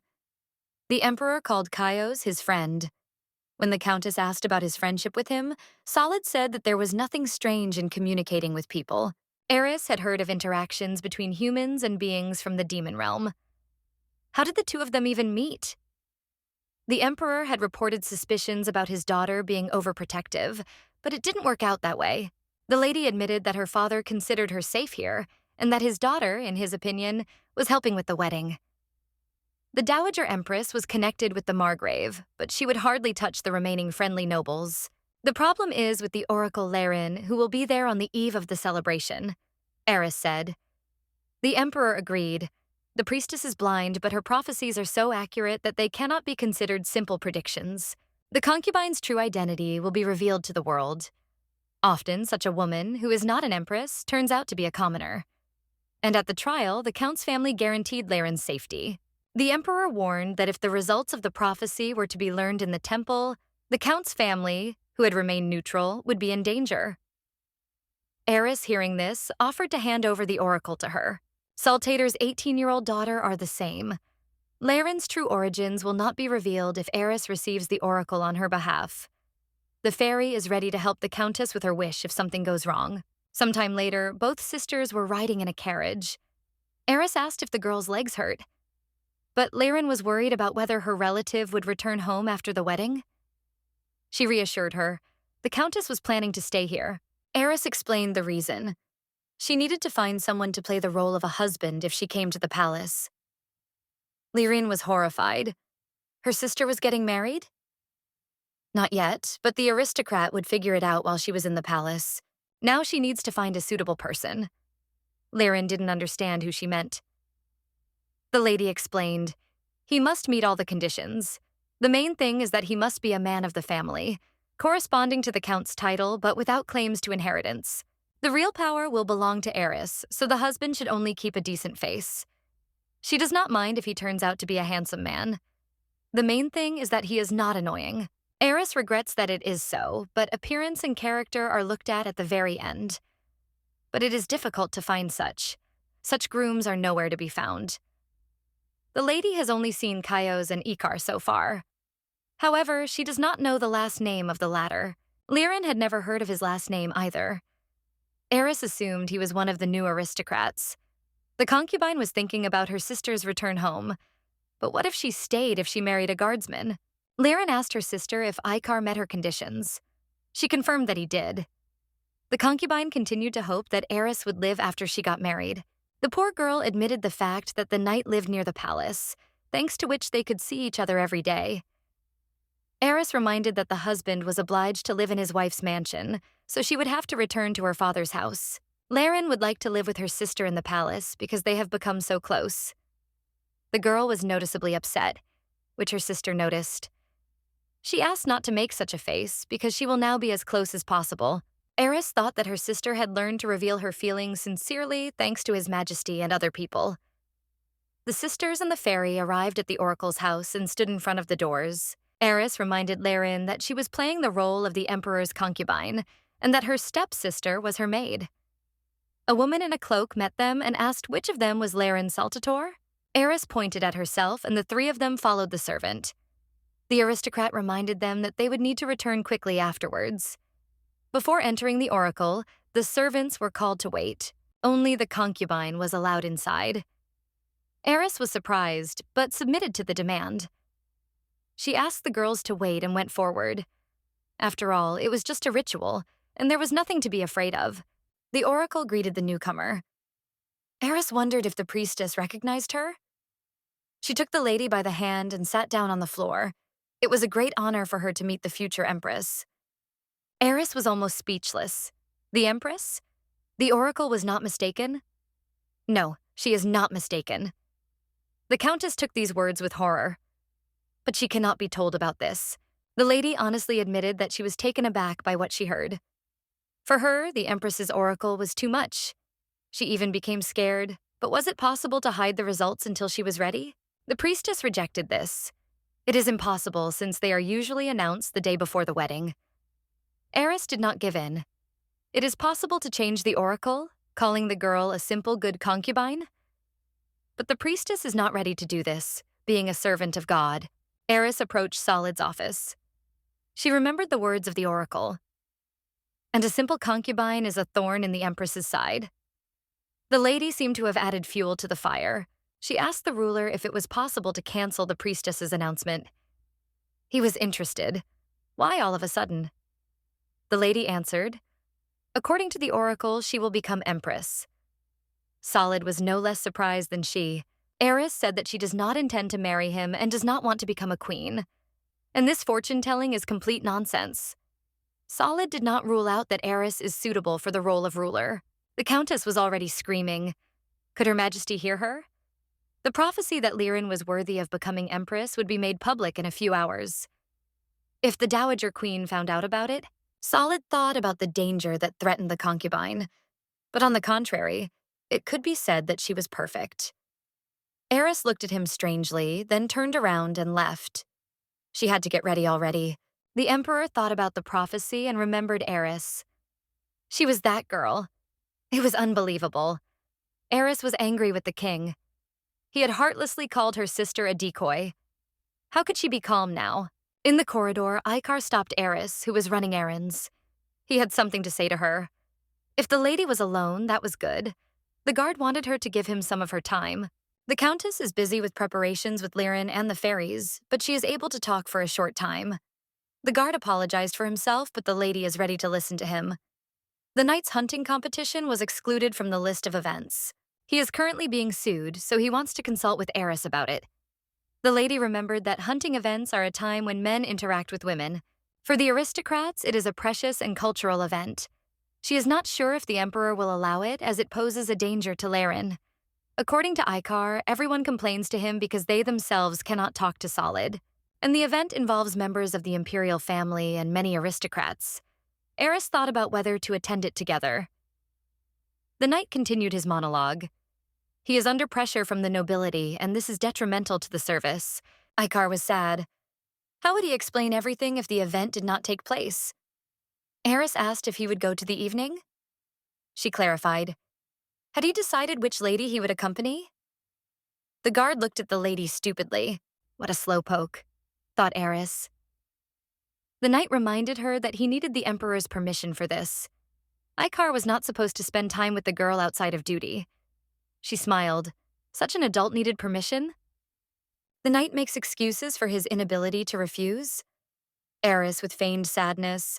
The guardsman doesn't like her? He immediately reassures her. Of course not. His Majesty really forbids him to meet with ladies.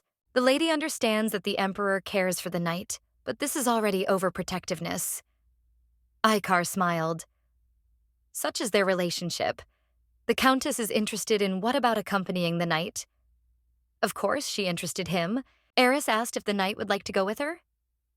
He thought that he was no longer a child who needed permission from His Majesty. The monarch said that he could behave freely at the event. Icar knelt down and invited Lady Eris to go out with him tonight. And in the other room, the maid reminded Liren that they had finished their preparations and needed to leave. The concubine was dressed in a sky blue dress. She looked for her sister with her eyes, but could not find her. She promised to come with Icar, but it was time for them to come and the girl got up. The fairies helped her. She was not used to dresses and the heels hurt. Liren thought bitterly. This is all she can do. Where else can she dance in such a state? The fairies are sure that it is difficult for her, and the maids agree with them. The emperor entered the room and demanded that Liren be changed into comfortable clothing. Those present were indignant. They would be late. How could they make guests wait? The ruler angrily declared that he would take the concubine with him. Everyone at the table was waiting. The princess couldn't believe that this mouse had become an official concubine in the imperial family. The villainess regretted the bad beating last time. The unfortunate woman had to be crippled so that she could not walk. Before the celebration, her oracle would be announced, but it would hardly be worthy of a commoner. The servant reported the arrival of His Majesty the Emperor. Solid carried Liren into the hall in his arms, but she begged him to let her go. The Emperor reminded her. He asked her not to overdo it. But the concubine felt awkward in front of everyone who was watching now. The hall whispered.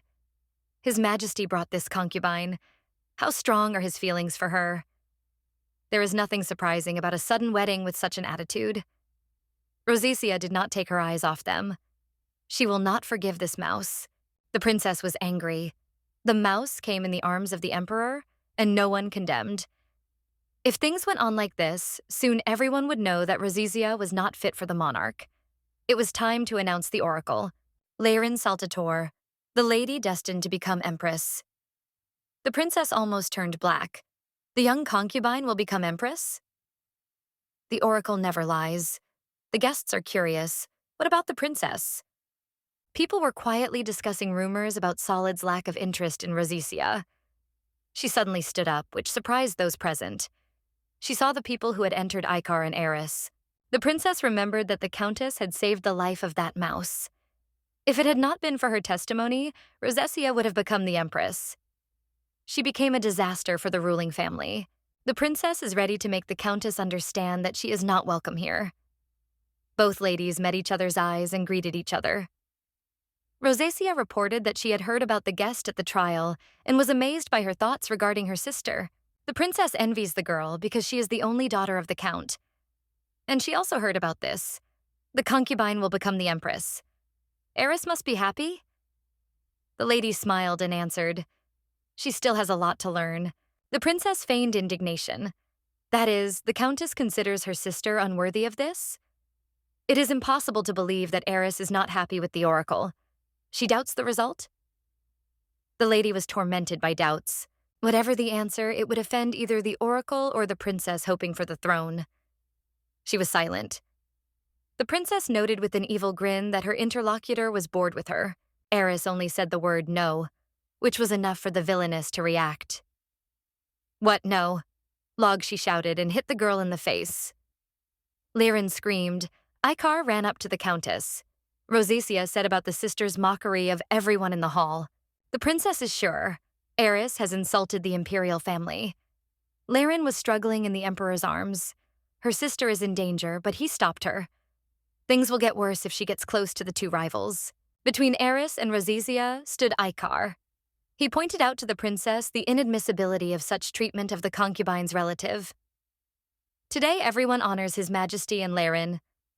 The princess smiled and walked away. The guard gave his hand to his beloved and asked if she was okay. They immediately left the room. Solid, who was watching them, was sure that the knight would take care of the lady. The concubine doubted whether the injured woman was okay. The guests discussed the incident. How could the princess raise her hand against Eris? She couldn't control herself even in an official setting? The emperor realized that it would be difficult to continue the ceremony, and they left. Icar and Eris went outside, where the lady sat down on a bench near the pool, and the knight stood next to her. It seemed that the girl had no strength at all. He had to protect her. How pathetic he was now. Eris looked at her companion and thanked him. She felt better in the fresh air. A smile appeared on her face, and this pleased the guard. He became worried. Did she really need treatment? Maybe she should go inside because of the wind? The girl assured him that she was fine, so Icar could leave, but he stayed. He couldn't leave the lady alone. Eris admitted that she hadn't come to her senses yet, and therefore didn't want to be seen like this. The upset knight tried to console his beloved. "She does not look so beautiful in any state." The guy gave the lady his hand and offered her a walk, which she did not refuse. While walking, Icar thanked Eris for helping him prepare for the wedding. He couldn't have done it without the lady. He remembered how the Countess had looked at the fabric for the robes, but it didn't suit her. The girl asked him to bring quality material. Icar, who was looking at this with admiration, is sure that the new dress will look good with accessories. During the walk, Eris reminded with a smile that she does this all the time. For Icar, this state of affairs is incredible, Eris thought. And the knight is an aristocrat but knows little about the life of noble people. Icar said that he usually wears a uniform and offered the lady to go somewhere together. The girl thinks that any evening suit will suit the knight. She was sure he would definitely be noticed if the knight put on a smart robe and went out into society. Icar waved her off sadly. He couldn't attend social events. Someone was talking behind them and they turned around. An unknown man in knightly attire approached them. His attention was riveted on the Countess. "Long time no see, Lady Saltiter," he said. With an unkind face, the man expressed the hope that the lady was doing well. The man assured the couple that it was fate. Eris saw him for the first time, and Icar immediately recognized the soldier. The Countess apologized and said that she did not recognize the man. He took her hand to shake and introduced himself. Debus Gessen, third son of the Marquis of Gessen. She began to remember. 3 years ago, there were rumors about their wedding. Debus was a candidate for a husband, chosen by her father. Many wanted to become related to the Count, but the bride rejected them all. Icar, who was standing nearby, was mentally angry. The Marquis was so impudent, he dared to take Miss Saltator by the hand. Gessen knelt down and raised the lady's hand to his lips, saying he didn't recognize her right away either. She had become so much prettier, in his opinion. The girl became embarrassed and remembered the guard. Wasn't he thinking of helping her? The Marquis sharpened the situation. Why was the lady going with a commoner? Icar was ready to rush into battle, but he held back. Eris asked again, was he talking about Sir Icar? Gessen noted that if this knight was not called by his last name, it proved his low origin. Debus mockingly recommended that she not go with the guardsman, so as not to worsen the Count's reputation. The next attack was like a battering ram. Gessen, as the son of a marquis, asks permission to join them. The lady fought back. Rumors do not bother her. And the title of knight says that he is half aristocrat, not a commoner. Eris took Icar by the hand and with a smile advised the Marquise to find a lady more worthy of her. Afterwards, the restless Gessen shouted that Icar knew his place well. The silent guy finally commented on what had happened. He thinks the Marquis is more suitable for the lady. She is surprised. The guard is ready to give her to the Marquis instead of protecting her. She does not want to see Gessen as her escort. The lady turned and told the Marquis that she had personally asked Icar to escort her. If Debus continued his conversation in the same spirit, she would consider it an insult. She did not need his advice, and they left. The Marquis got angry. What did the Countess see in this commoner? She looked at him with disappointment. The Marquis had not yet understood everything, apparently. If he was focusing on status, maybe he could fight a duel like an aristocrat. Eris noted slightly sarcastically if the Marquise had the courage to defeat her companion. She had heard that to become His Majesty's personal knight, one needed excellent swordsmanship. The Marquis asked him to excuse him and left. They were left alone and continued their walk. Eris wondered. Icar was full of confidence in front of the princess. But what happened to him now? The knight answered. The princess was right. Eris was surprised. And the Marquis is also right. Come out? Icar sadly said, yes. He is an orphan. At a young age, he came to the palace. The emperor took him there. The fairies took care of the boy. He himself considered the knights half aristocrats because of their titles and surnames. Then His Majesty said that Icar was too young for that. The palace is a place for the nobility. If in a world where there is honor and reputation, a person does not have these things, he will not be able to build relationships with noble people. Icar is sure that the emperor does not want him to become an aristocrat. The aristocrats who knew about this despised Icar. The Marquis was right. It was unthinkable that an orphan should spend time with a noble lady. He told Eris about their incompatibility, and advised her to find a worthy aristocrat, one like Gesson. After asking him to excuse himself, the guard turned and left. Eris watched him go, wishing he would stay. Was Icar giving up his feelings for her so easily because of this? He was a knight of the monarch. Half aristocrat, that would be enough. Icarus must not deceive himself to those around him. He must be sure of himself. The unfortunate lady called the knight a fool. How evil she is. Did she really like someone so unreliable?